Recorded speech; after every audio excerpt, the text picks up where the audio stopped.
আজকে সকাল সকাল ভাই দেখো মাটন নিয়ে এসেছে, কারণ আমাদের বাড়িতে আমার দাদু আর দিদা এসেছে।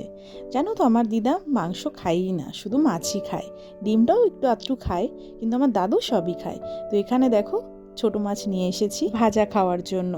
তারপর দেখো এখানে মাটনটা রেডি হয়ে গেছে, আমি এখানে দাদুর জন্য বেড়ে দিই। তারপর আমি এখানে দাদুকে মাটনটা দিয়ে দিলাম, আর দাদু বলছে আমি এতগুলো মাটন খেতে পারবো না।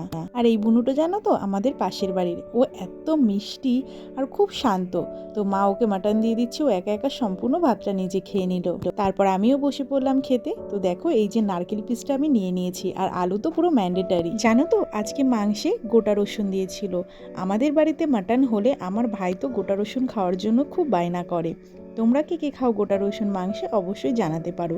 আমাদের বাড়িতে সকলেই ভালো খায় গোটা রসুন। তোমাদের যদি ভিডিওটি ভালো লেগে থাকে অবশ্যই একটি লাইক কমেন্ট করে পাশে থেকো, আর জানিও তোমাদের এরকম ভিডিও দেখতে পছন্দ হচ্ছে কিনা। দেখো এখানে একটু মাংস নিয়ে নিয়েছি, তারপর একটু আলু নিয়ে নিলাম, তারপর ভাতটা একটু ঝোল দিয়ে মেখে মুখে পুড়ে দিলাম। আহ কি শান্তি!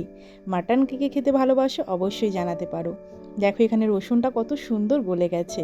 তো আমিও এখানে খেয়ে নিচ্ছি। ভিডিওটি এই পর্যন্ত, ভালো লেগে থাকলে অবশ্যই একটি লাইক দিয়ে দিও। আজকের জন্য টাটা, দেখা হচ্ছে নেক্সট ভিডিওতে।